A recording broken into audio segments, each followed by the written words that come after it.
अगर जनता ने हमारी असलियत पहचान ली तो अब हम बच नहीं पाएंगे। ठग भालू ने तुरंत अपनी दवा की बोतल ऊंची उठाई और चिल्लाया, ये औषधि पी लो, इससे बीमार ठीक हो जाएगा। धोबिन ने बोली, अरे भालू, अगर तेरी दवा इतनी अच्छी है तो पहले तू ही पी ले, तेरे पेट का मोटापा तो कम से कम घट जाएगा। भीड़ फिर ठहकों से गूंज उठी। भालू का चेहरा लाल हो गया। ठग लोमड़ी का छल। अब ठग लोमड़ी ने सोचा कि इस हंसी ठट्ठा में शायद वह अपना माल बेच पाए। उसने चमचमाता पत्थर निकालकर कहा, देखो देखो, ये हीरा है, राजाओं के ताज में लगता है, जो चाहे ले लो। धोबी ने पत्थर उठाकर जमीन पर जोर से मारा। वह कांच के टुकड़ों में बिखर गया।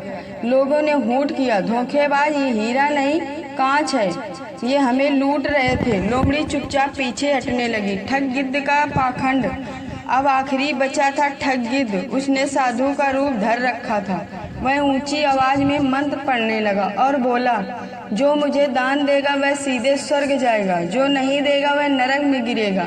धोबिन आगे बढ़ी और बोली, अगर सचमुच तेरे पास दिव्य शक्ति है तो अभी ये रस्सी अपने गले से हटा कर दिखा। क्योंकि सैनिक पहले ही उसे पकड़ने के लिए रस्सी तैयार किए खड़े थे। गिद्ध सकपका गया और बोला, अरे यह सब अधर्म है, साधु को बांधोगे तो पाप लगेगा। लेकिन लोग चिल्लाने लगे, यह साधु नहीं ठग है, इसे बांधो। ठगों का हंगामा। चारों ठग एक दूसरे को धक्का देकर भागने लगे। भीड़ इधर उधर हिलने लगी। मेला अफरी तफरी में बदल गया। ठग नाग चिल्लाया, भागो वरना सब पकड़े लेंगे।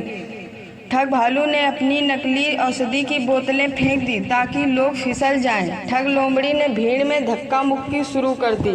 ठग गिद्ध जोर जोर से मंत्र पढ़कर डर फैलाने लगा। लेकिन इस बार जनता डरी नहीं। सबने मिलकर पकड़ो पकड़ो की आवाज लगाई। राजकुमार का प्रकट होना। तभी भीड़ के बीच से साधारण कपड़ों में खड़ा यात्री, असल में राजकुमार, सामने आया। उसने ऊंची आवाज में कहा, ठगों, अब तुम्हारा खेल खत्म हुआ। जनता ने तुम्हारी असलियत देख ली है। लोग चौंक गए। अरे ये तो वही राजकुमार है जिसने पहले ही ठगों को पकड़ा था। राजकुमार ने हाथ उठाकर लोगों को शांत किया और सैनिक को आदेश दिया। सैनिकों ने चारों ठगों को घेर लिया और रस्सियों से बांध लिया। जनता का गुस्सा, भीड़ अब ठगों पर बरस पड़ी।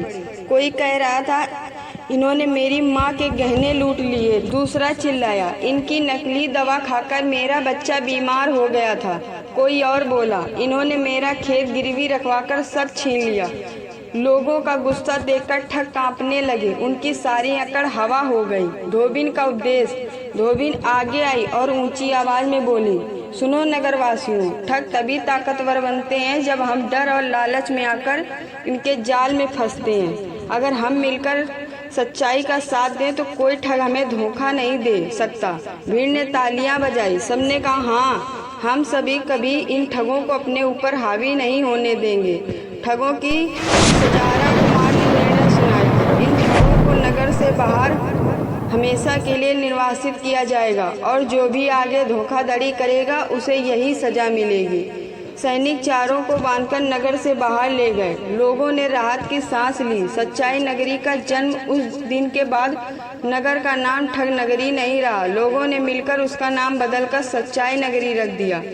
राजकुमार ने धोबिन को सम्मान देकर कहा, तुम्हारी बुद्धि और साहस ने पूरे नगर को बचाया है। तुम सिर्फ कपड़े धोने वाली नहीं बल्कि राज्य की सच्ची रक्षक हो। धोबी ने विनम्रता से कहा, महाराज, मैं तो साधारण स्त्री हूँ, लेकिन जब लोग एकजुट हो जाएं तो सबसे बड़ा ठग भी हार जाता है।